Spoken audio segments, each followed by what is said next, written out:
গর্ভবতী অবস্থায় কাঁচা কলা রান্না করে খাওয়া ভালো নাকি খারাপ, এই ভিডিওটাতে আলোচনা করব। আচ্ছা, আগে জানি কাঁচা কলাতে কি ভিটামিন আছে।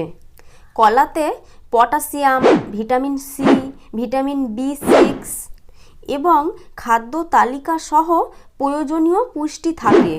তাহলে এই পুষ্টিগুলো তো শিশুর গঠন হওয়ার জন্যই তো দরকার। গর্ভবতী অবস্থায় তাহলে কাঁচা কলা খাওয়া ভালো, যেহেতু কলাতে অনেক রকম পুষ্টি আছে। এবারে জানবো এই ভিটামিনগুলোর কি কি কাজ আছে। প্রথম কাজ বমি বমি ভাব কমানো। বিশেষ করে প্রথম মাসের দিকে ঘুম থেকে উঠলে বমি বমি ভাব হয়, অসুস্থতা বোধ হয়, এগুলো কমাতে সাহায্য করে। 2 নম্বর পয়েন্ট, শক্তি বৃদ্ধি। যাদের দেহে শক্তি কম আছে, একটু কাজ করলে গা মাথা ঘোরে, চোখ ধোঁয়া হয়ে যায়, তাদের তো বেশি করে কলা খাওয়াটা দরকার। কলাতে কার্বোহাইড্রেট থাকার কারণে শক্তির একটু স্থির প্রদান করে, যা গর্ভবতী মহিলাদের জন্য উপকার। 3 নম্বর পয়েন্ট, ওজন বাড়ে।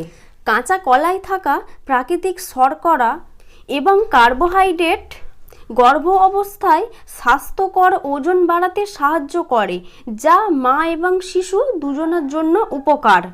4 নম্বর পয়েন্ট, পুষ্টিগুণে ভরপুর। কাঁচা কলায় থাকা potassium, vitamin B6, vitamin C এবং ডায়েটারি ফাইবারের মতো প্রয়োজনীয় পুষ্টির একটি ভালো উৎস। এই পুষ্টিগুলি মা এবং শিশুর জন্য গুরুত্বপূর্ণ। হজমের সমস্যা, গর্ভবতী হলে তখন তো সেই আয়রন বড়ি খেতে হয়, আর আয়রন বড়ি খেলে মল শক্ত হয়ে যায়। কাঁচা কলায় উচ্চ ফাইবার আছে, যা কোষ্ঠকাঠিন্য দূর করতে সাহায্য করতে পারে এবং খাবার হজম করতে পারে। পরের পয়েন্ট, রক্তচাপ নিয়ন্ত্রণ। কাঁচা কলায় থাকা পটাশিয়াম দেহের সোডিয়ামের প্রভাবকে ভারসাম্য বজায় রেখে রক্তচাপ নিয়ন্ত্রণে সাহায্য করতে পারে। গর্ভ অবস্থায় এটি বিশেষভাবে গুরুত্বপূর্ণ, কারণ এই রক্ত দিয়েই শিশুর গঠন হয়। তুমি একটু খেয়াল করে দেখবে তোমাদের ওই বাড়ির আশেপাশে যাদের প্রতি মাসে মাসে মাসিক ক্লিয়ার হয় না, তারা কিন্তু গর্ভবতী হতে পারে না।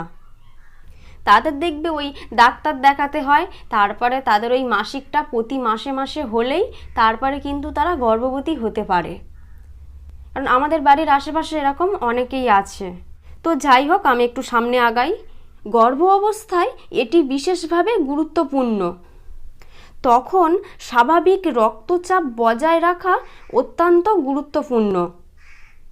হাড়ের স্বাস্থ্য, শেষ পয়েন্ট। কাঁচা কলায় খনিজ আছে, যেমন ম্যাগনেসিয়াম এবং ম্যাঙ্গানিজ থাকে, যা হাড়ের স্বাস্থ্যকে গঠন করে। গর্ভ অবস্থায় এটি গুরুত্বপূর্ণ, শিশুর হাড়গুলি গঠন হয়। তো বন্ধু, কাঁচা কলা খুবই উপকারী সবজি, খেলে কোনো ক্ষতি হবে না। তার সময় কমেন্ট করবে তোমার কি মতামত, আর যদি কিছু জানার থাকে তো কমেন্ট করতে পারো। আর কোনো কিছু যদি সমস্যা হয় আমাকে কমেন্ট করো, আমি সেই নিয়ে একটা ফের ভিডিও করব। অন্য চ্যানেল তো রকেটের মতো ছুটছে, আর আমি তো হামাগুড়ি দিয়েও তাও যাই না। আর কি বলবো, শুধু ভিডিও দেখে চলে যাও। দয়া করে ভিডিওতে একটা লাইক দাও আর চ্যানেলটাকে সাবস্ক্রাইব করো। তো দেখা হচ্ছে পরের ভিডিওয়, ভালো থাকবে।